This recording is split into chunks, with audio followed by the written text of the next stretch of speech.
Glória a Deus, igreja.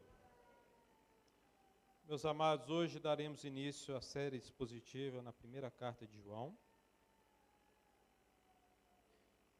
Já tivemos aí quase 5 meses de mensagens temáticas, os atributos de Deus e depois personagens bíblicos, que tivemos uma abordagem um pouco, personagens da Reforma, tivemos uma abordagem um pouco diferente, e para finalizar o ano vamos ter a série expositiva.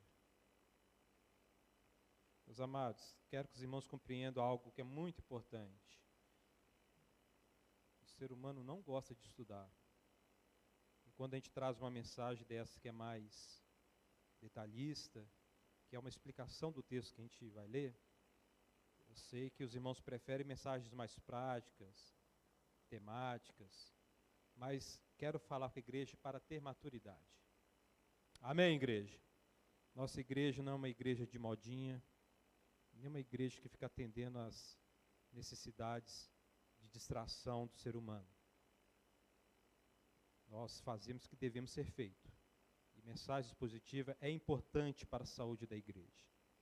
Importantíssimo para a saúde da igreja. Então vamos ter essa série de mensagens dentro da carta de 1 João.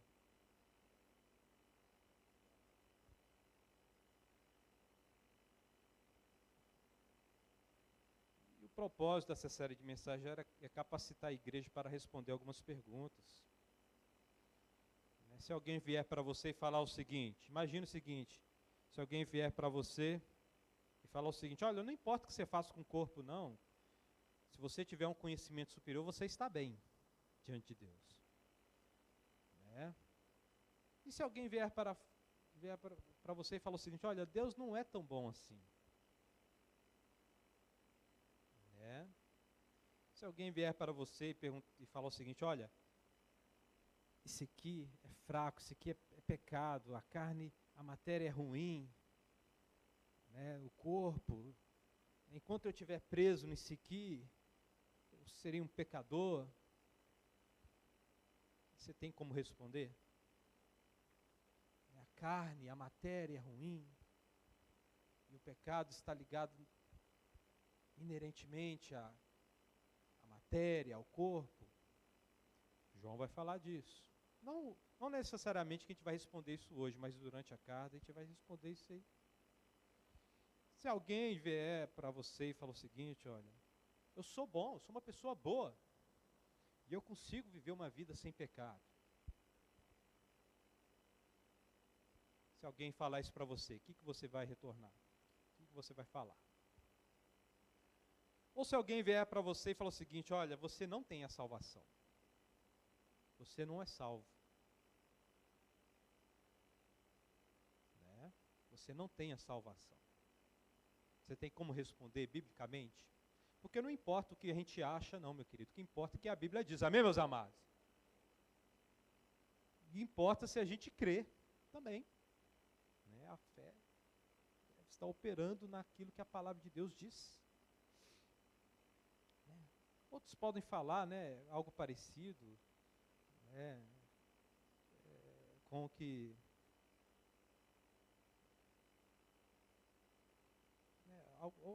Outros podem falar o seguinte, o que importa é o coração, né? As obras não são importantes, mas o coração estando bom. Né? E tudo isso, meus amados, de certa maneira, todos esses questionamentos, as frases parecidas com essa aqui, afirmações parecidas ou perguntas parecidas com essas aqui, começaram a ser feitas na época dos apóstolos.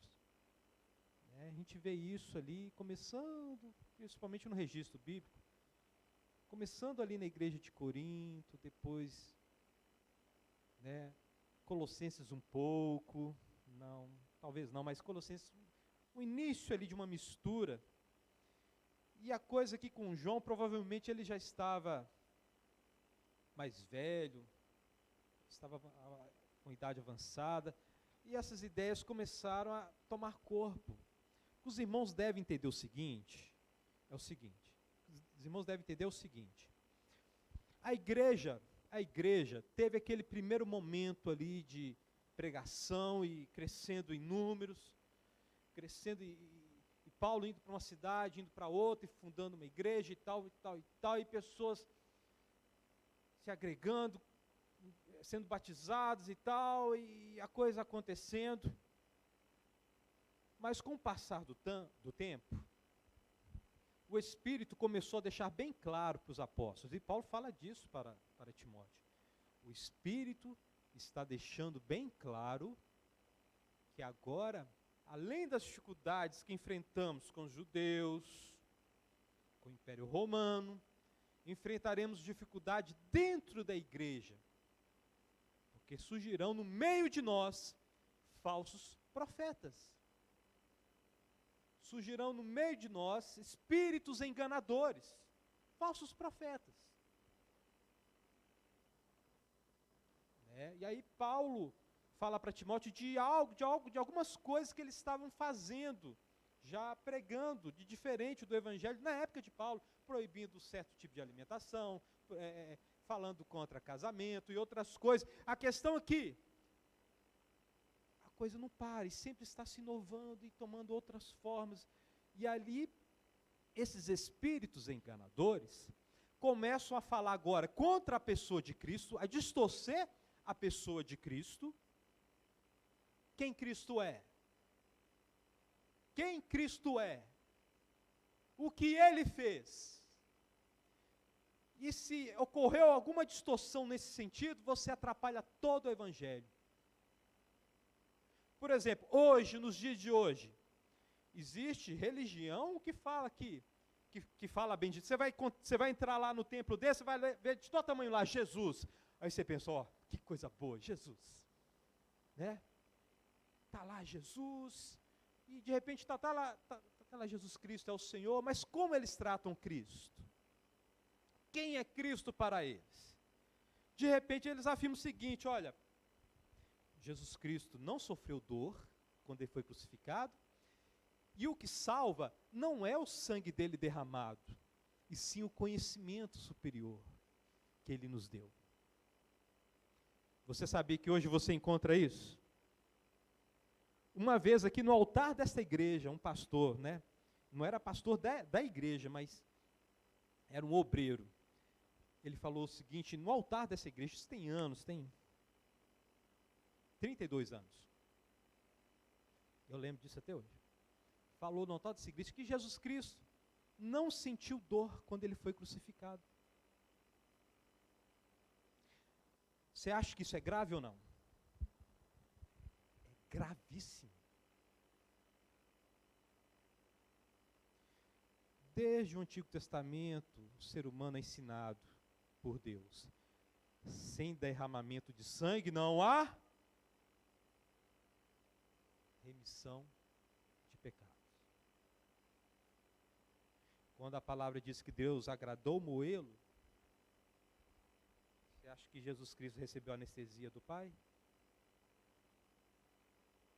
Você acha que era um holograma? Que era... Ou você acha que, alguns falam, e isso até um parente meu me falou, Glaico. Ele falou o seguinte, Glaico, Cristo, o Espírito de Cristo se encarnou num homem, Jesus. Quando o homem Jesus morreu, o Espírito de Cristo saiu dele e foi para outro homem. Por isso os discípulos lá no caminho de Emaús não reconheceram, porque era outra pessoa. Vocês entenderam? E se alguém vier falar isso para você hoje? A questão, meus amados, que o cristianismo aqui no Brasil é uma bagunça. Para o mundo aí fora, eles consideram testemunho de Jeová cristão, espírita cristão. Você sabia disso? Católico, evangélicos e protestantes, neopentecostais, todo mundo entra no mesmo barco. Mas existem igrejas, por exemplo, que acreditam, olha, eu acredito no Pai e no Filho, no Espírito eu não acredito não. O Espírito é uma energia. Existe igreja, não, é Jesus Cristo e E Jesus Cristo e o Pai e o Espírito é a mesma pessoa. Não tem distinção de pessoas na Trindade, não.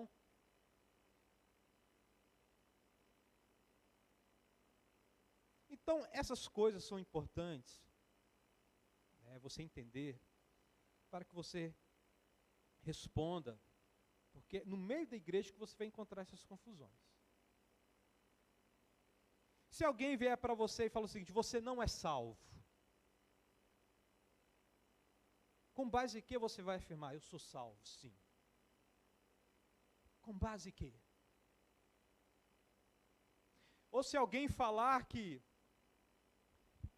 não crê que Jesus Cristo veio em carne, que alguém crê que é o conhecimento dele que salva, e a pessoa fala: eu sou salvo porque o conhecimento de Cristo salva.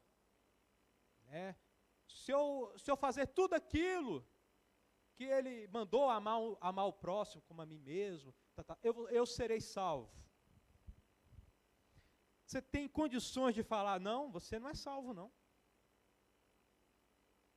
Você tem condições de responder essas perguntas? E é disso que a carta vai tratar. E os pregadores que virão, hoje eu vou pregar o capítulo 1, os pregadores que virão nos próximos capítulos, vão responder todas essas perguntas. Hoje eu devo responder algumas, com este capítulo aqui. Por exemplo, o que importa é o coração? Vou responder essa pergunta aqui hoje. Deus não é tão bom assim? Vou responder essa afirmação aqui hoje. Se alguém acha que é bom e que não peca, também vamos responder essa pergunta aqui hoje. Se alguém acha que tem a salvação e não é salvo, ou alguém acha que não é salvo e tem a salvação, vamos esclarecer como que são essas coisas hoje. Amém, igreja? Vamos ler o capítulo todinho. 1 João, capítulo 1.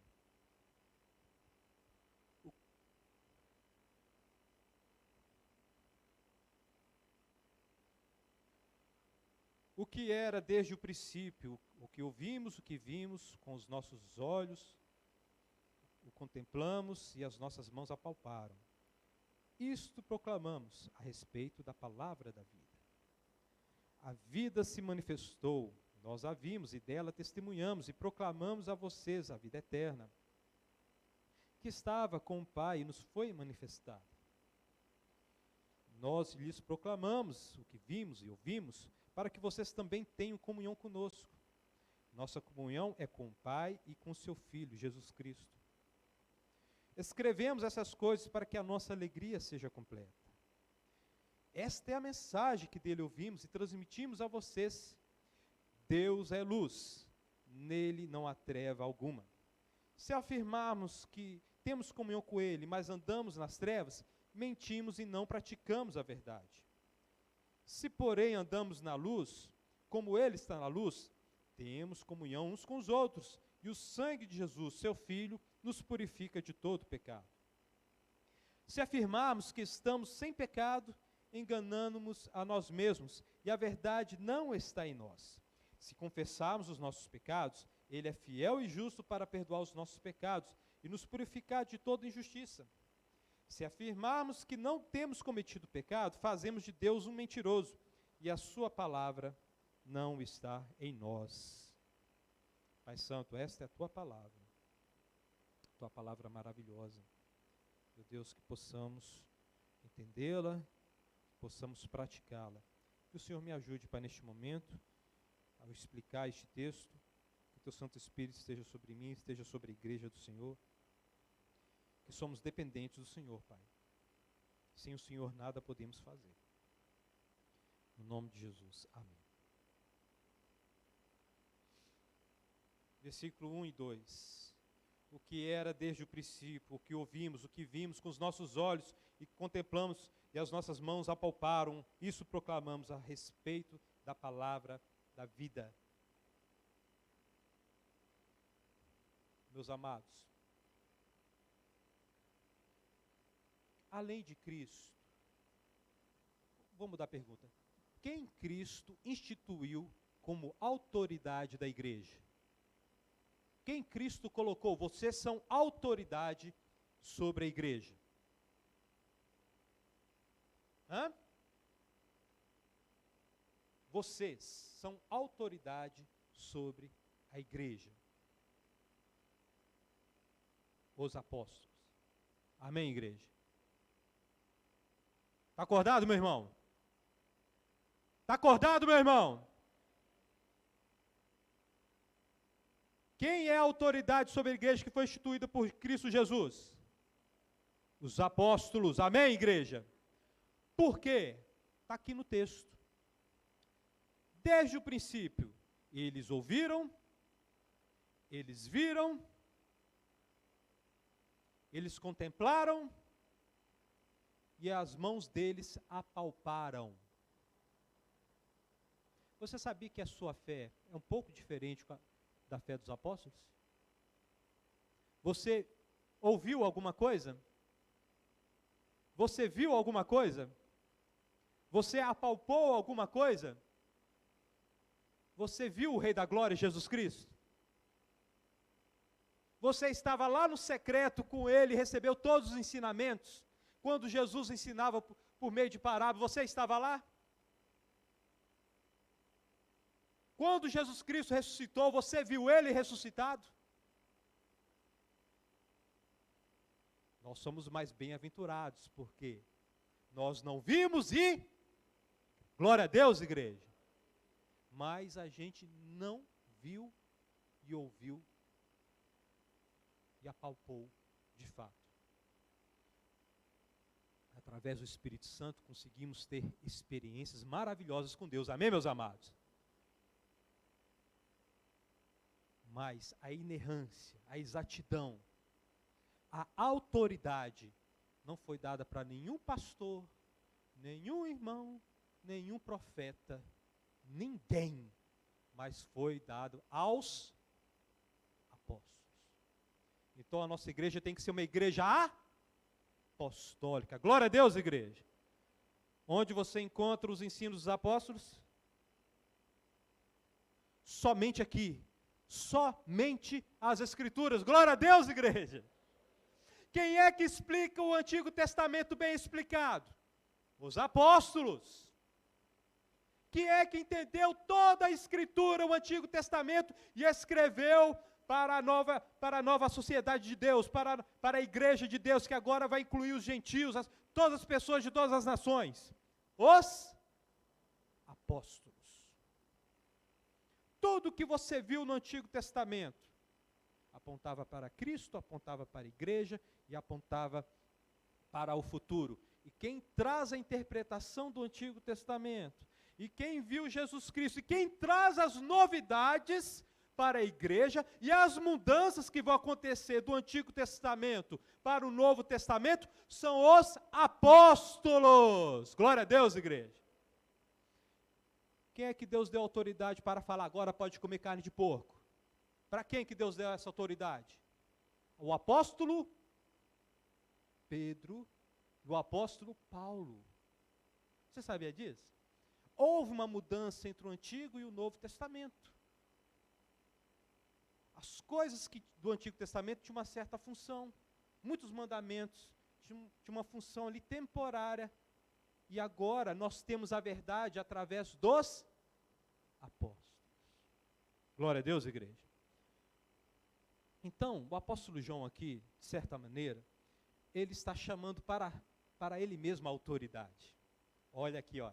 Porque no meio da igreja tinha falsos mestres. Estava nascendo uma nova doutrina ali. Docetistas.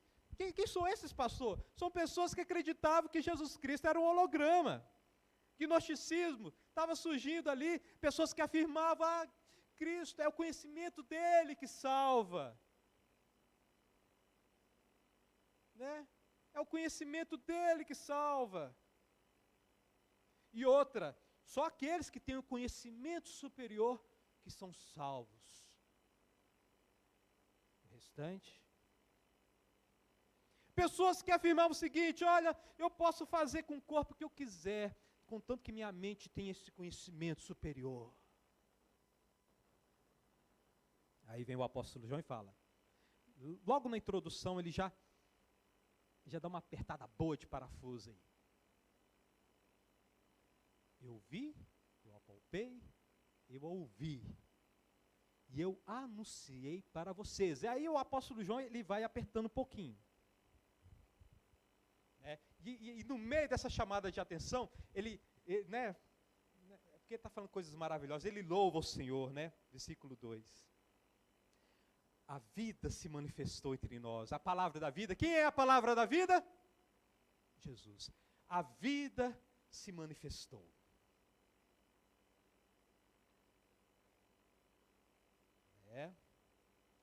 E dela testemunhamos.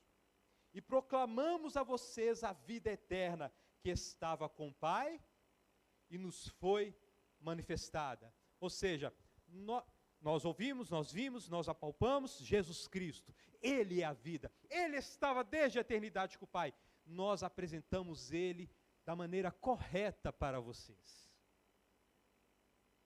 Quem é Jesus Cristo? Nós apresentamos para vocês. E aí, ele começa a apertar o parafuso aqui, né? No versículo 3. Nós lhes proclamamos o que vimos e ouvimos. Olha só. Para que vocês tenham comunhão conosco. Preste bem atenção, meu querido. Você tem comunhão com qualquer um? Com quem você deve ter comunhão mesmo? Comunhão. Eu vou mudar um pouquinho a pergunta. Qual que é a sua família mais importante? Família de Cristo. Por quê? Ela é eterna, ela está firmada em Cristo Jesus, né? Nós somos uma família, meus amados. Mas existem condições para fazer parte dessa família. E é isto que o apóstolo João vai colocar aqui para a igreja. Eu vi, eu ouvi, eu apalpei. E eu quero que vocês tenham comunhão comigo. Aqui o apóstolo está sendo exclusivista. Porque o evangelho, ele quer que, né, o evangelho é para ser pregado para todo mundo. Amém, meus amados? Mas o evangelho também faz divisão. Aqueles que creem e aqueles que não creem. Quem faz parte da família? Aqueles que creem.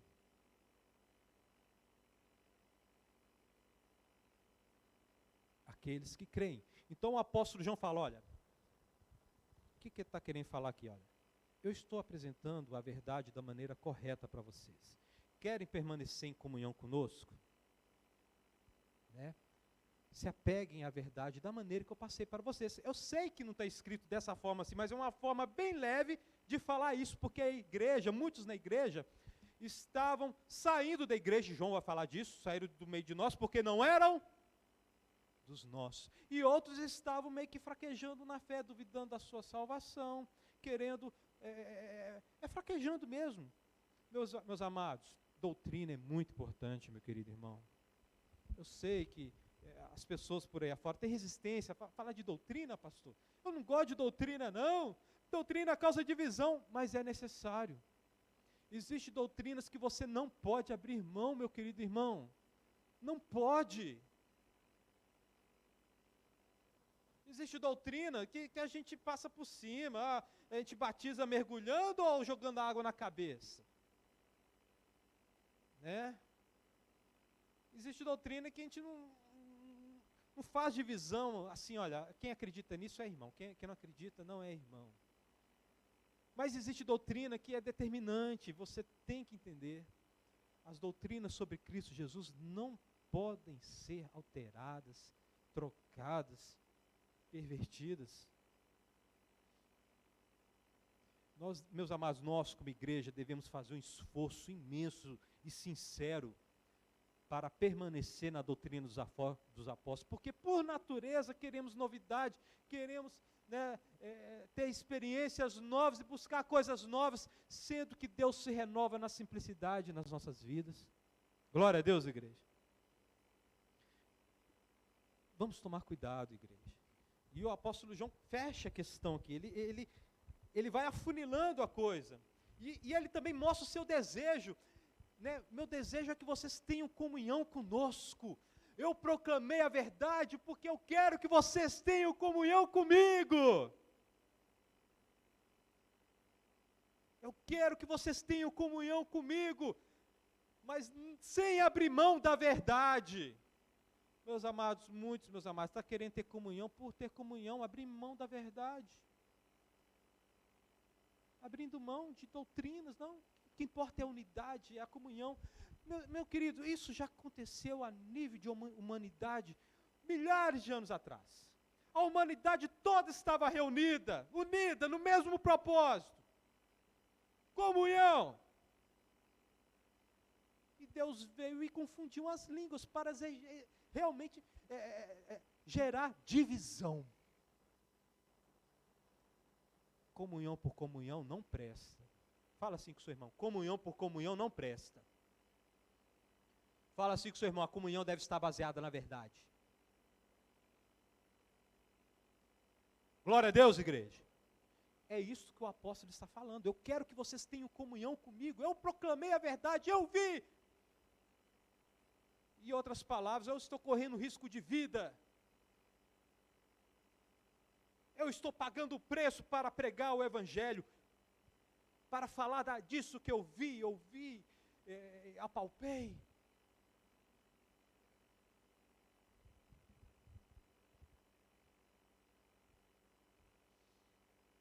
E ele fala, a nossa comunhão é com o Pai e com o seu Filho. Para que exista uma comunhão entre pessoas, mas uma comunhão que é com o Pai e com o Filho.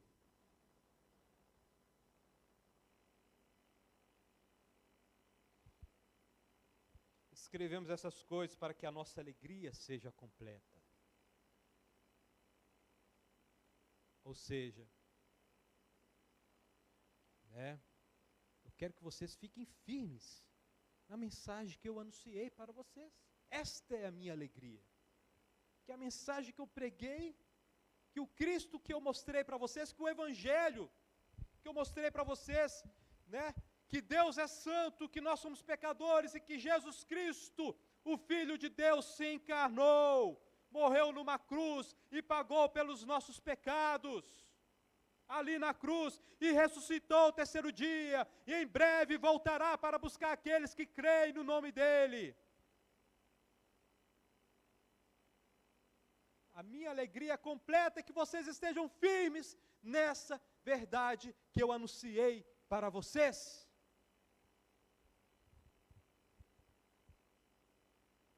A comunhão, meu querido, só é possível mediante a mesma fé. Paulo diz, um só Pai, um só Filho, um só batismo, um só Espírito Santo. Amém?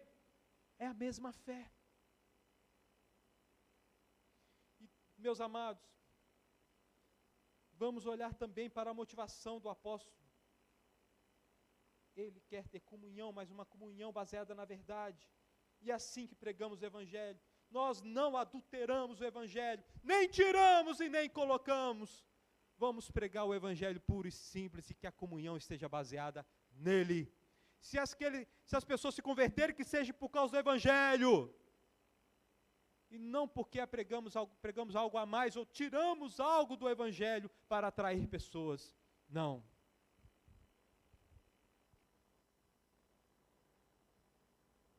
Versículo 5.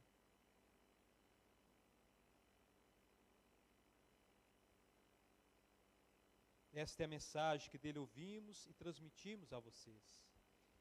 Deus é luz, e nele não há treva alguma. O que o apóstolo João está falando aqui? Começou a nascer uma doutrina no meio ali, no meio dos gentios. A doutrina que é o seguinte: existe o Deus. Vou tentar falar mais ou menos, não vou achar as palavras corretas, mas eu vou tentar falar para você algo parecido. Está escapando, minha memória está falhando aqui agora. Existe o Deus, e dele flui,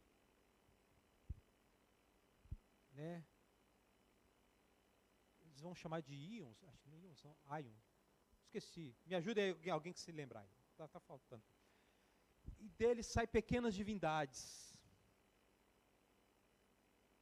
Uma dessas divindade é maldosa, que foi a divindade que criou o universo, porque a matéria é má.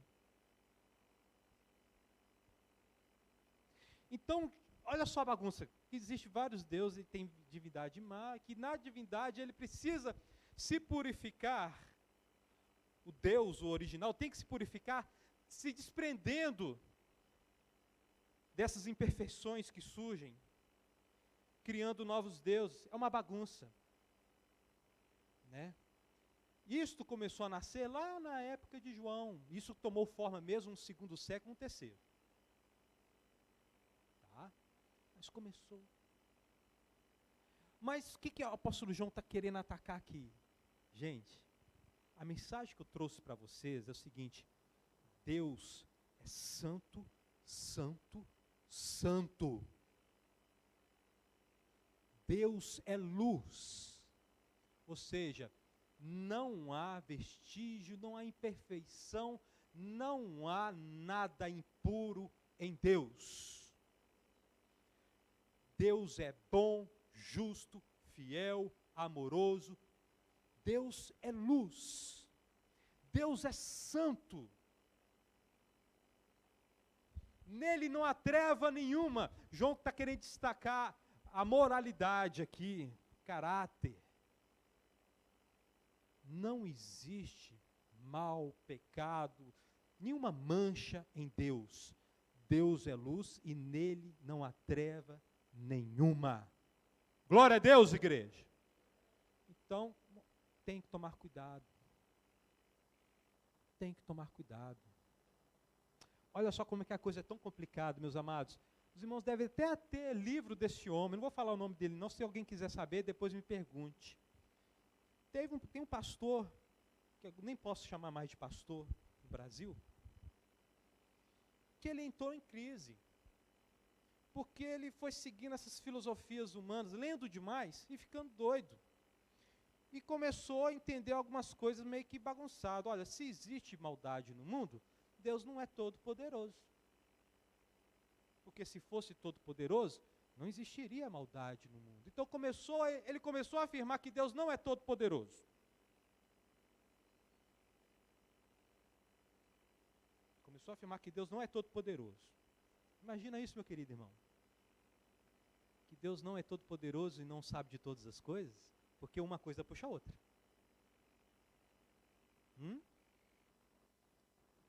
Aí depois ele foi para a televisão falar que é a favor de união civil, de pessoas do mesmo sexo, e a igreja se levantou.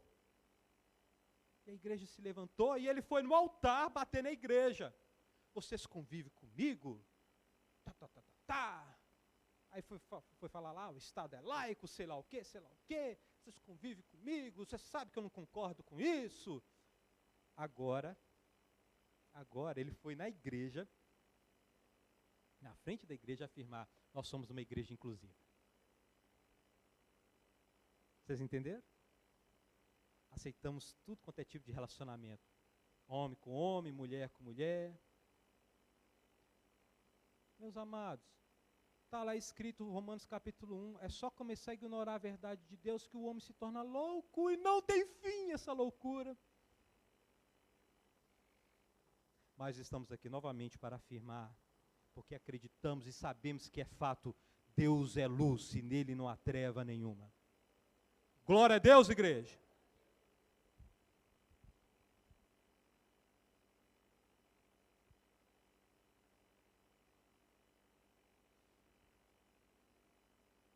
Então, assim, o homem tenta deturpar o entendimento sobre a moralidade, né, sobre o que Deus fala que é certo, o que é errado, né, sendo que está claro. Meus queridos, você está com dúvida o que é certo e o que é errado? Vai nas cartas paulinas, meu querido. Vai lá naquela lista lá de Paulo aos Gálatas, os frutos da carne. Vai lá em 1 Coríntios capítulo 6. Vai lá em Efésios capítulo 4, 5 e 6. Vai lá em Tessalonicenses. Meus amados, a degradação está de forma terrível, que no meio das igrejas. Você sabia que tem uma turma de pastores que eles se combinam e vai para a casa de swing com suas esposas? Você sabia disso? Uma turma grande, gigantesca.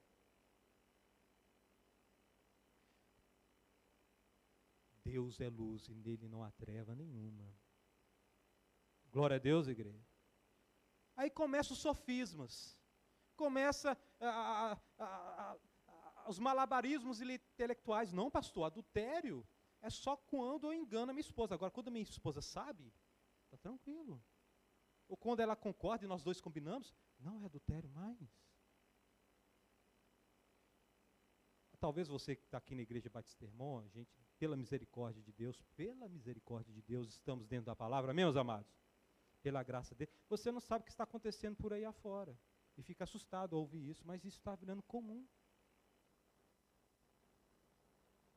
Deus é luz, amém, igreja?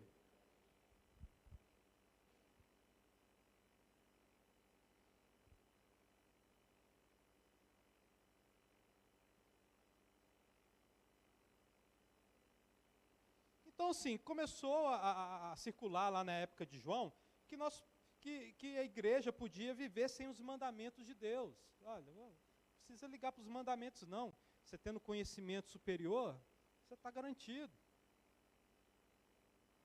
O que importa, em outras palavras, o que importa é que está no coração. E o coração, a Bíblia fala, coração é mente, viu? Na Bíblia, coração é mente. Tá, igreja? Coração naquele friozinho que você... Não é nem no coração que você sente, é no intestino.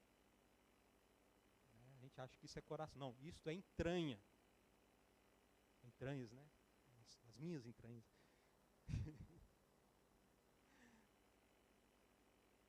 Glória a Deus, igreja. Aí o apóstolo João, ele aperta aqui a coisa. Se afirmarmos que temos comunhão com ele, mas andamos nas trevas, mentimos e não praticamos a verdade. Presta bem atenção, andar nas trevas não é só andar na prática do pecado não, viu, meu querido? É também andar na prática do pecado.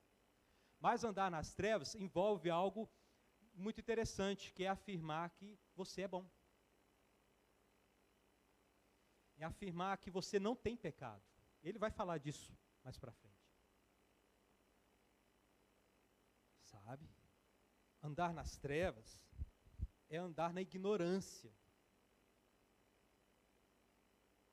A ignorância sobre si mesmo, quem você é. Você sabe que cada um de nós aqui tem uma inclinação forte para algum pecado? Né? Os homens, a maioria esmagadora, inclinação para a perversão sexual. Hã? Não é verdade? É, meu querido, nós temos inclinação para a perversão sexual. De alguma maneira, uma perversão tem. Sabe? Não se contentar com uma mulher só. Né? E aí, daí surgem as variantes. Né? Porque existe o molde de Deus, existe, né, a formatação de Deus, né? Eu quero vocês assim. E existe a realidade humana que é insaciável, que procura novas coisas para praticar. Novos desejos surgem, novas formas de fazer as coisas e tal, novas possibilidades. Olha o que eu acabei de falar para vocês aqui, uma nova moda de adultério. Né? Dos dois está sabendo e concordando. Ok, você vai, com esse aqui você pode ir lá. Ah, com ela aqui você pode também, pode ir lá. E os dois criam um filho juntos. E isso está muito comum entre os artistas. Entre os artistas aí, ó, globais, né, esses canais aí, ó. Eu estava vendo uma que tinha programa de criança na década de 90, falando, eu libero, olha, o meu marido fala, ó, essa aqui você pode pegar, essa aqui não. Ela falando para outras mulheres, e elas também falando, eu queria ter tido tantas relações antes de casar, mas ainda bem que meu marido agora entende, ele também me libera. E assim vai, meu querido. Mas o pecado, a treva, vai além disso, é algo profundo. é algo que envolve a ignorância e a negação de quem nós somos. Meus queridos, todos nós somos pecadores. Todos nós. E você que está aqui dentro da igreja, é pela graça e a misericórdia de Jesus que você não é igual a Ele, mas você por si mesmo, você não é melhor do que Ele. Não caia do pecado dos judeus. Os judeus, meus amados, obedeciam à lei de Deus, e se for para pegar no campo da moralidade, nenhuma nação chegou ao nível do povo de Israel na época de Jesus, mas Deus os rejeitou. Porque eles andavam nas trevas, eles colocavam a confiança, olha, eu obedeço a Deus, eu sou filho de Abraão. Colocavam a confiança nisso, e Deus os rejeitou. E Jesus Cristo teve que falar bem bravo para eles, acho que é João capítulo 8, se não me engano. Vocês são filhos do diabo. Vocês são filhos do diabo. E vocês são escravos. Eu não sou escravo não, olha lá no João 8, eu não sou escravo não, eu sou livre, eu sou eleito, eu sou filho de Abraão. Aí Jesus fala, vocês são filhos do diabo. Meus amados, na hora que você vai ver, se for pegar aquelas pessoas na moralidade, né, estavam bem, mas eram um sepulcro caiado. Porque, meus amados, se você obedecer direitinho, mas lá no fundo, lá dentro, você achar que é bom por causa disso, Deus vai te considerar um sepulcro caiado, bonito por fora e feio por dentro. Você sabia disso? Deus resiste os orgulhosos, mas dá graça aos humildes, quebrantados. Glória a Deus, igreja. E andar nas trevas, meus amados, é andar acreditando nessas coisas. Andar praticando essas coisas, além de praticar pecado, é andar acreditando que é alguma coisa. Versículo 7, se porém andamos na luz, como Ele está na luz, temos comunhão uns com os outros, e o sangue de Jesus, seu Filho, nos purifica de todo pecado. Se você anda na luz, se a luz de Deus entrou na sua vida e revelou quem você é, se o Espírito fez aquela obra te convencendo do pecado, da justiça e do juízo, que é a obra do Espírito Santo, te convencer do pecado, da justiça e do juízo, você está andando na luz. Você agora está sendo esclarecido sobre quem você é. Te convenceu do pecado, eu sou pecador. Eu sou pecador. Da justiça, Deus é luz. Os mandamentos dele é justiça para nós. Do juízo, Deus virá para pedir conta. Esta é a obra do Espírito Santo. E isto é andar na luz. E aí João fala, temos comunhão uns com os outros. Ou seja, aí sim, vocês vão estar dentro da comunhão, dentro da mensagem que eu preguei para vocês. Vocês vão estar dentro da mensagem que eu trouxe para vocês, que eu quero que vocês tenham comunhão comigo. Vocês vão estar andando na mesma fé que eu tenho. Na fé apostólica. Glória a Deus, igreja. Temos comunhão, e todo aquele que for entrar na igreja tem que passar por esta fé, por esse esclarecimento, tem que andar na luz para ter comunhão uns com os outros. E aí João fala, o sangue de Jesus Cristo, Ele, o único perfeito, o único que é santo mesmo, nos purifica de todo pecado. Glória a Deus, igreja.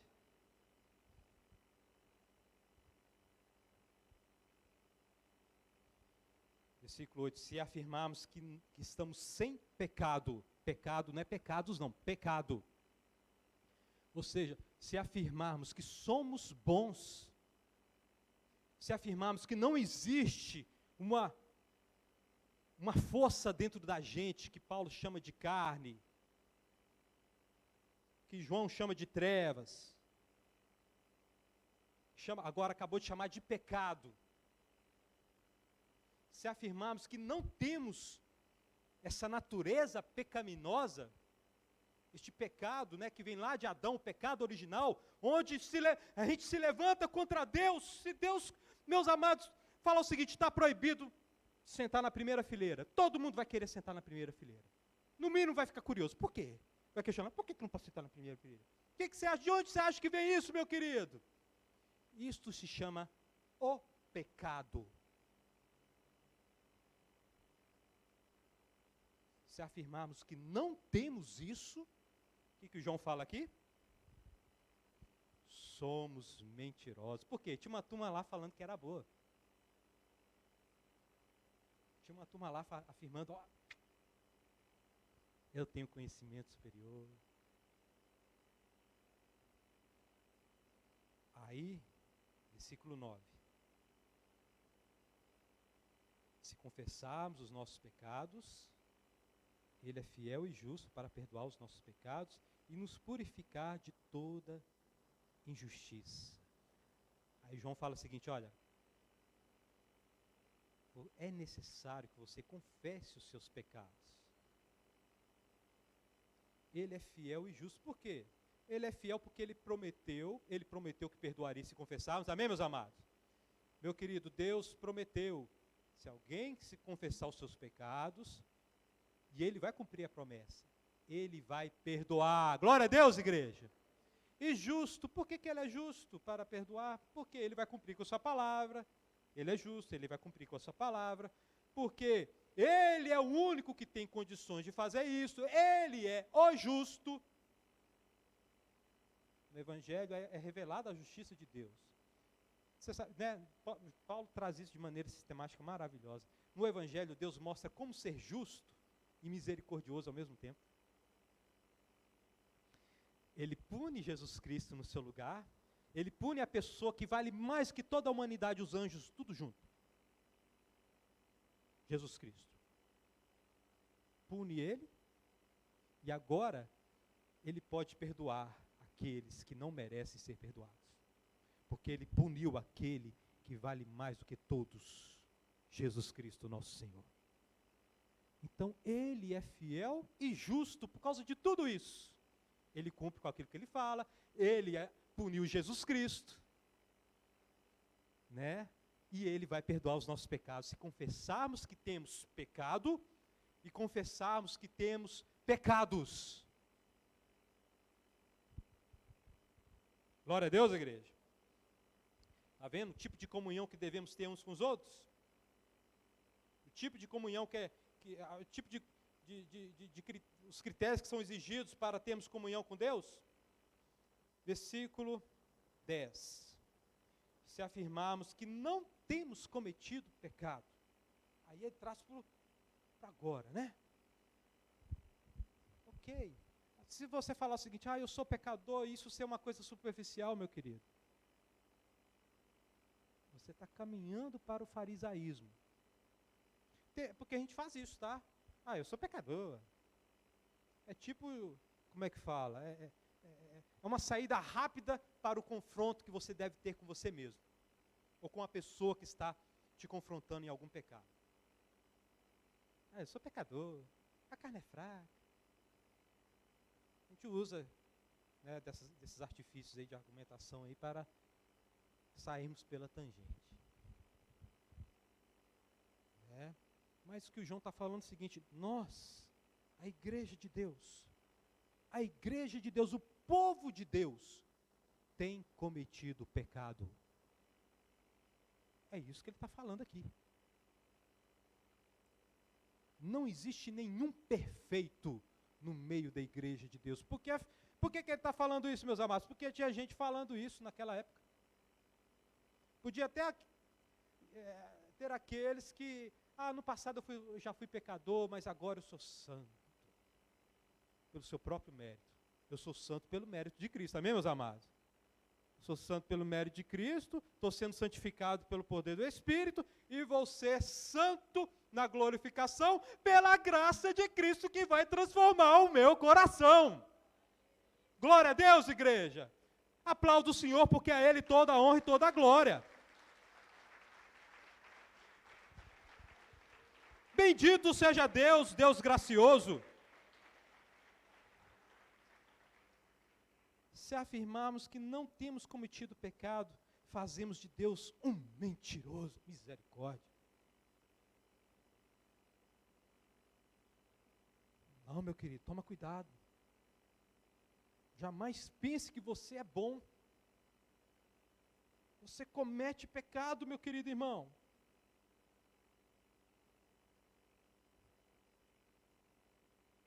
Você comete pecado.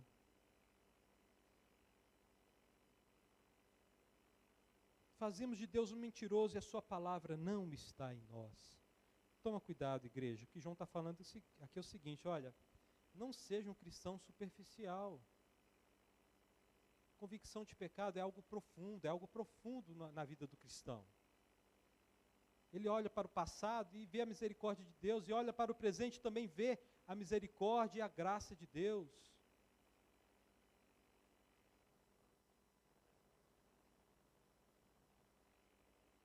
Nós somos uma igreja, meus amados, nós somos um povo que vive na graça de Deus. Tem que tomar cuidado. Uma coisa é ser escravo, tem que fazer diferença aqui, né? Uma coisa é ser escravo do pecado. Uma coisa é ir como, né, o porco vai para a lama, se lambuzar no pecado. Quem é assim, quem pratica o pecado dessa forma, se lambuzando e tal, eu gosto aqui, não é salvo. Meu querido, pecou, é bom ter vergonha, que venha vergonha mesmo. Que venha um senso de derrota mesmo. Sabe? Que venha todos aqueles sentimentos ruins. Vai diante do Pai, confesse o seu pecado, né? João vai falar disso no capítulo 2, versículo 1. Vai diante do Pai, confesse o seu pecado, né? Retoma a caminhada, a seriedade. Como eu disse, quem é salvo se relaciona com o seu pecado de maneira diferente, não se lambuza como o porco, mas trata, busca ajuda, vai para a disciplina, enfrenta o seu pecado de frente, confiante em Cristo Jesus, porque Ele perdoa os pecados, amém, igreja? Você tem que crer que Jesus Cristo, meu querido irmão, se você tentar enfrentar o seu pecado e achar que venceu ele porque parou de fazer, você virou um fariseu. Mas se você entendeu que você foi até Cristo Jesus, pediu perdão, por causa de Cristo Jesus você foi perdoado, amém? E lutar contra o pecado baseado no seu perdão que você recebeu em Cristo Jesus, você está caminhando pelo Espírito Santo e não pela carne. Porque esse esforço para combater o erro, toda a humanidade tem, porque cada um tem o seu sistema de valores. Cada um tem o seu sistema de valores, e cada religião, o ser humano individualmente tem o seu sistema de valores, e coletivamente existem várias igrejas, várias reuniões, várias comunidades aí, meus queridos irmãos, e cada um tem o seu sistema de valores. Se esforçar e obedecer, não adianta nada. Os fariseus conseguiram isso. Paulo fala, eu consegui, diante da lei eu era fariseu. Ou seja, eu seguia lá a rigidez. E ele fala, considero isso tudo lixo, porque eu encontrei Jesus Cristo. Ele é o meu perdão. Ele é a minha justificação. Então, igreja de Deus, resumindo, qual que é a mensagem que João traz para nós, para a igreja? Vamos permanecer na verdade para que possamos andar na verdadeira comunhão, amém? E a verdadeira comunhão é se andarmos na verdade dos apóstolos. E a mensagem é, Deus é luz, Ele é santo, santo, santo.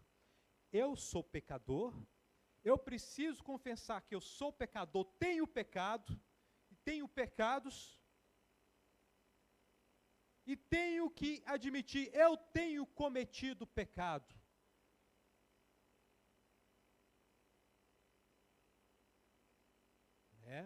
Tenho cometido pecado. Isto é andar na luz. Andar na luz é saber quem você é e pelo poder de Cristo, pela justificação de Cristo, se esforçar para não cometer os mesmos erros, para a glória de Deus e não para a nossa glória, porque jamais vamos dar algo para Deus para receber algo em troca. Não existe barganha e nem sistema de troca com o Senhor, é tudo graça. Amém, igreja? Fique de pé no nome de Jesus. Uma aplicação aqui para você, meu querido. Siga somente a doutrina dos apóstolos, amém, igreja? Não existe outra verdade. Outra aplicação, meu querido, medite sobre a santidade de Deus. Medite sobre o seu pecado. E sobre a salvação que você tem em Cristo Jesus, o seu Senhor. Não aceite nenhum pregador, nenhuma doutrina que tenta alimentar sua autoestima ou banalizar o pecado na sua vida. Não. Pecado é coisa séria. E confie em Cristo Jesus para que seus pecados sejam perdoados no nome de Jesus. Coloque a mão no seu coração.